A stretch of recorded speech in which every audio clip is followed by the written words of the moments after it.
So these red turd-looking things are probiotic microbes from the Lactobacillus family of bacterial strains. And they're just a tiny part of the 100 trillion bacteria that populate our gut. These live organisms in the gut have extremely important processes in your body, and they impact your immune system, your brain function, hormone production, and they obviously play a central role in the health of the gut and your digestion. So what exactly is a probiotic? Let's take a look at the history behind probiotics and why they are so important. So in the early 20th century, a zoologist by the name of Elie Metchnikoff pioneered the research on gut health, bacteria, and immunity. And one of his first realizations was that Bulgarian peasants who lived in extreme poverty could only afford cultured yogurt to feed themselves with, and they actually lived far longer than the people that were well off and didn't eat nearly as much fermented foods. This eventually led them to figure out that fermented foods contain good types of microbes, which are probiotics, now known as probiotics, that were able to colonize the gut and have significant effects on immunity, overall health, and digestion. Now, in recognition for his work, Metchnikoff was actually awarded the Nobel Prize in 1908 and is now recognized as the father of immunity. It wasn't until 1965 that the actual term probiotic was coined to describe these types of live microbes found in certain types of fermented foods and in the gut of human and animals. So what exactly are probiotics? Now, the simplest definition comes from the British microecology expert Roy Fuller, who defined probiotics in 1989 as live microbial feed which beneficially affects the host animal by improving its intestinal microbial balance. Now, in other words, probiotics are beneficial bacteria that, when used to colonize the gut, can positively impact your health. So let's take a look at the benefits and the research behind probiotics. The list of scientifically proven benefits of probiotic administration that has slowly accumulated over the last 100 years is actually staggeringly awesome. Whereas the main benefit of probiotics is without a doubt related to gut health and immune system function, which, believe it or not, 80% of the immune system actually resides in your gut. There are also some surprising benefits to overall health and hormone production, even brain health, intelligence, memory, and mood. Now let's take a look at some specifics. Now, this study shows significant improvements in people with ulcerative colitis and inflammatory bowel syndrome, or IBS, when taking a probiotic. And this study shows the stimulation of the production of T cells, which are key players in immunity and fighting off virus-infected and tumorous cells. These studies show that probiotics are a necessary cofactor in the production of vitamin K2, vitamin B12, and folic acid in the gut. And this study shows a significant reduction of constipation and the length of diarrhea symptoms due to reduced inflammatory response and recolonization of the gut flora. Now, in this study in men, probiotics increase testicular size, sperm production, testosterone levels, and the levels of gonadotropins that stimulate T production in male rats. And these studies showed reduced symptoms of central nervous system disorders such as anxiety, depression, autism, and OCD. Now, these studies showed improved cognitive functions, especially memory formation and retrieval, when using probiotics. Now, the exact mechanism of this is still unknown. Now, this study showed a reduced stress response to danger with accompanied improvements in escape learning in rodents. And this is possibly due to GABA modulation. Now, you can get probiotics from either probiotic-containing foods, or you can get them from a daily use supplement. So let's take a look at some of the really good foods that you should be eating regularly to help positively influence your gut flora.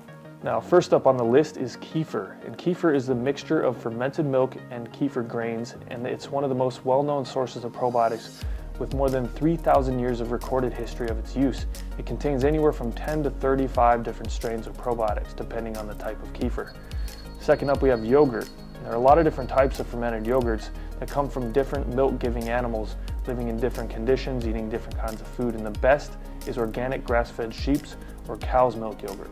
Now, third up, we have sauerkraut, which is fairly high in digestive enzymes, probiotics, and vitamin C. It's one of the greatest digestive and gut health foods, and it's really popular in Germany. It's even studied for its beneficial effects.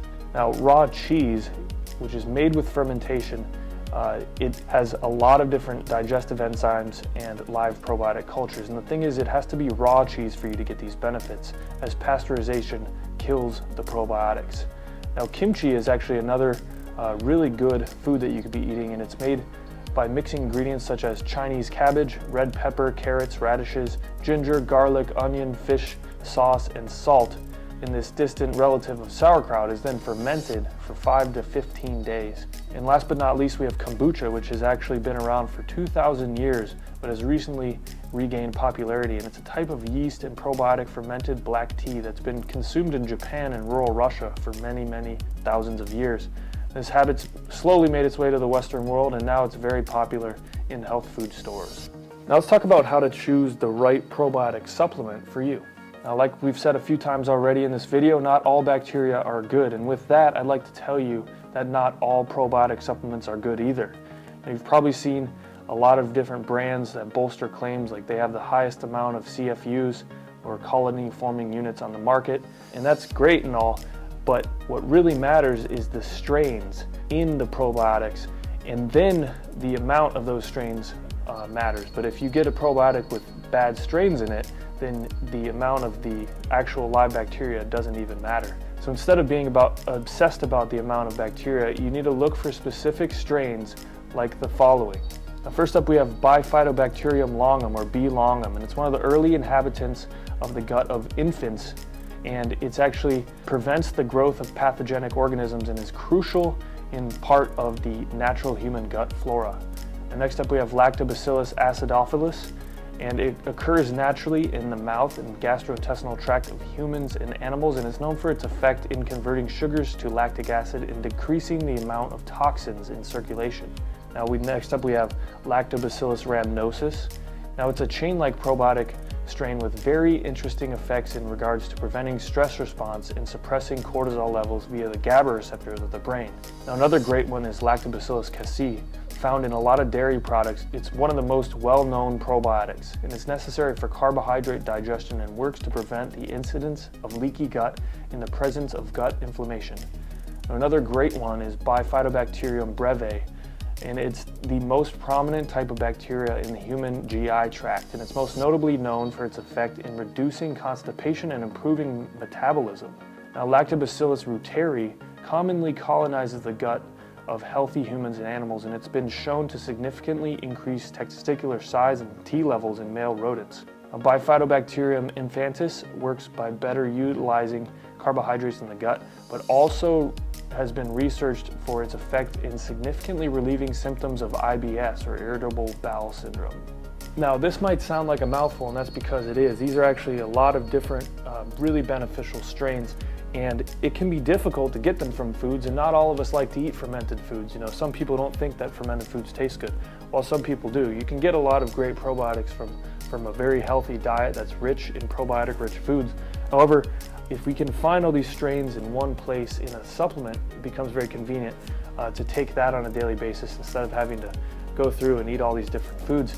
And that's why at Truth Nutraceuticals, we've developed Florasil 50, which, like I said, not only contains an amazing amount of active colony-forming units of bacteria, 50 billion, which is where you need to be for a daily use probiotic that's strong enough to really help you. But it also contains all of the strains that I actually just mentioned, and they all have all these amazing benefits for you, especially with your gut-brain connection and keeping you healthy by recolonizing your gut with good bacteria and positively influencing that ratio so that you can have way more good bacteria than bad bacteria in your gut and experience the positive benefits from it. And if you want to learn more about Florasil, you can go to truthnutri.com. If you're watching this on Facebook, you can just click through to the next page. We have a lot more information there, but if you're watching this on truthnutri.com, then you'll see it right here on this page. Thanks for watching, and I hope you learned something in this video, and I am really looking forward to hearing your success story while using Florasil 50.